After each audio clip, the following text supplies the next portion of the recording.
नमस्कार। आज के इस वीडियो में हम सीखेंगे कि रेविट फैमिली क्या है।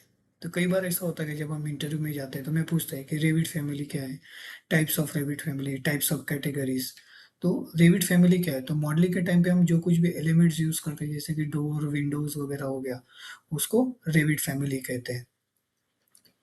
अभी टाइप्स ऑफ रेविट फैमिली कितना है, तो एक सिस्टम फैमिलीज है, एक लोडेबल फैमिलीज है और एक इन प्लेस फैमिलीज है।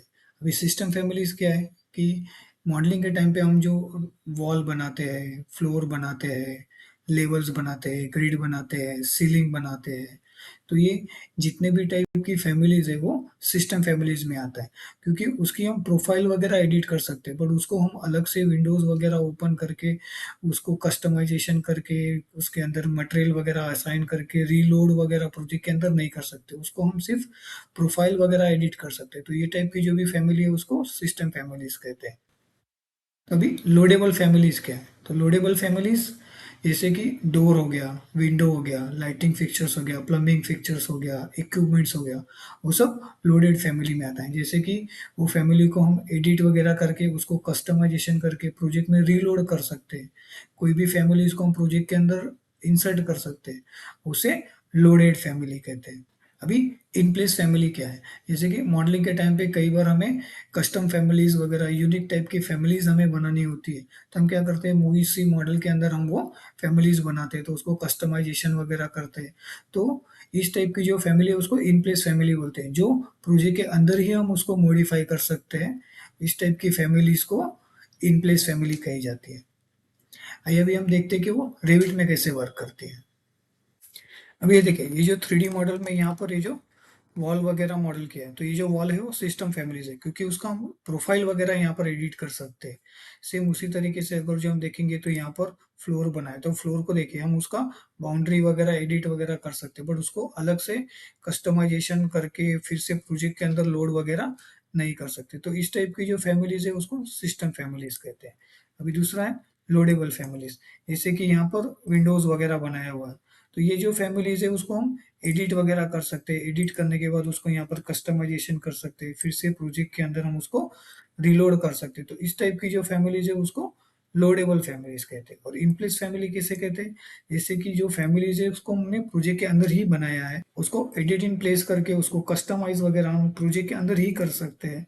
रिसाइजिंग करना है या कुछ भी करने के बाद उसको ये प्रोजेक्ट के अंदर ही सेव कर सकते हैं। तो इस टाइप की फैमिलीज को इन प्लेस फैमिलीज कहते हैं।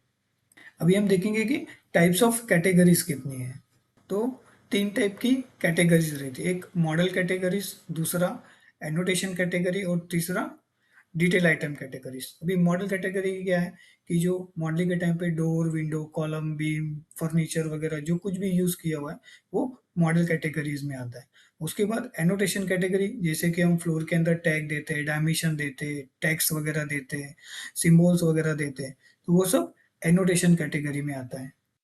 और डिटेल आइटम कैटेगरीज क्या है, जैसे कि हम कई बार प्रोजेक्ट के अंदर स्कीमेटिक्स वगैरह बनाते हैं, स्टैंडर्ड ड्राइंग्स वगैरह बनाते हैं, तो ये सारे जो ड्राइंग्स होते हैं वो ड्राफ्टिंग व्यू के अंदर हमें बनाने रहते हैं। तो ये सब कुछ डिटेल आइटम कैटेगरी के अंदर आता है।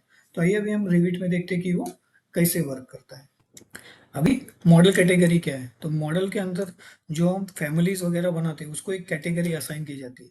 जैसे कि यहाँ पर ये विंडो हो गया, तो विंडो को यहाँ पर विंडो की कैटेगरी में डाला गया रहेगा। जैसे कि डोर हो गया, तो डोर डोर की कैटेगरीज में आता है। तो ये क्यों यूज किया जाता है कैटेगरीज, जैसे यहाँ पर ये जो मॉडल है, तो मॉडल के अंदर मल्टीपल विंडोज डाले हुए हैं, मल्टीपल्स डोर डाले हुए हैं। तो अगर जो वो कैटेगरी में प्रॉपर रहेगा तो जब हम शेड्यूल वगैरह जनरेट करते हैं तो उसके प्रॉपर क्वांटिफिकेशन, उसका शेड्यूल्स वगैरह सही से हमें मिल जाता है।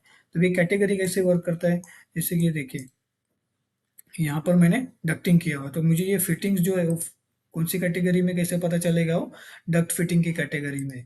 तो ये जो उसका मुझे क्वांटिटी निकलना है, तो मैं क्या करूँगा, व्यू में जाऊँगा, शेड्यूल में जाऊँगा और यहाँ से मैं उसका ईजिली क्वांटिटी निकाल सकता हूँ। जैसे वो डक्ट फिटिंग में गया, ओके किया, और उसके बाद यहाँ पर मुझे ईजिली उसका व्यू क्यू वगैरह मिल जाएगा। कितने फिटिंग्स यूज हुए हैं, यहाँ पर दो फिटिंग यूज हुए हैं। तो इस तरीके से ये कैटेगरीज वर्क होता है। अब ये कैटेगरी हर एक फैमिली के लिए वर्क होती है। जैसे डोर के लिए डोर की कैटेगरी, विंडो के लिए विंडो की कैटेगरी।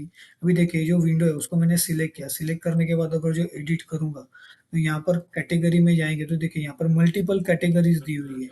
सेम इसी तरीके से सपोज एचवीएसए के अंदर चिलर बनाया है, एच बनाया है, पंप बनाया है, तो कौन सी कैटेगरी में आएगा, वो मैकेनिकल इक्विपमेंट की कैटेगरी में आएगा।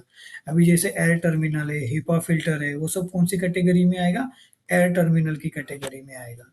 उसके बाद जैसे कि इलेक्ट्रिकल फिक्चर्स है, लाइटिंग्स वगैरह बहुत सारे बनाए हुए हैं, तो वो कौन सी कैटेगरी में आएगा, वो लाइटिंग फिक्चर्स कैटेगरी के अंदर आएगा। तो इसी तरीके से हर एक फैमिली को डिसिप्लिन वाइज कैटेगरी असाइन की जाती है। अभी हम देखेंगे कि एनोटेशन कैटेगरी क्या है। तो एनोटेशन कैटेगरी ये है कि जैसे फ्लोर प्लान के अंदर हम डोर को टैग कर रहे हैं, डक्ट को टैग कर रहे हैं, फिटिंग को टैगिंग दे रहे हैं, तो वो सब एनोटेशन कैटेगरी में आता है।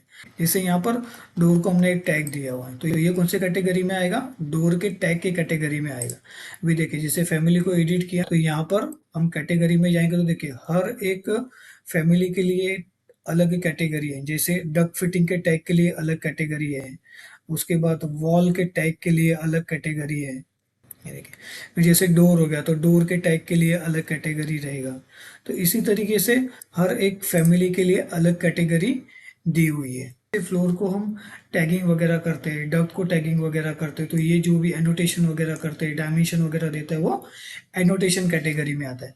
अभी डिटेल आइटम कैटेगरी क्या है, डिटेल आइटम कैटेगरी जैसे कि हमने व्यू में जाके ड्राफ्टिंग व्यू वगैरह बना लिया, ड्राफ्टिंग व्यू के अंदर जाके हमने यहाँ पर स्कीमेटिक्स वगैरह बना लिया, और वो स्कीमेटिक को हम शीट्स के अंदर इंसर्ट करेंगे। तो ये जो व्यूज हम बना रहे हैं वो ड्राफ्टिंग व्यू, वो डिटेल आइटम कैटेगरी के अंदर आता है। आज के वीडियो में हमने क्या सीखा कि रिविट फैमिली क्या है, टाइप्स ऑफ फैमिलीज कितनी है, और टाइप्स ऑफ कैटेगरीज कितनी है। तो अगर जो आपको मेरा ये वीडियो अच्छा लगा तो वीडियो को लाइक करिए, शेयर करिए और चैनल को सब्सक्राइब करना भूलिएगा मत। Thank you.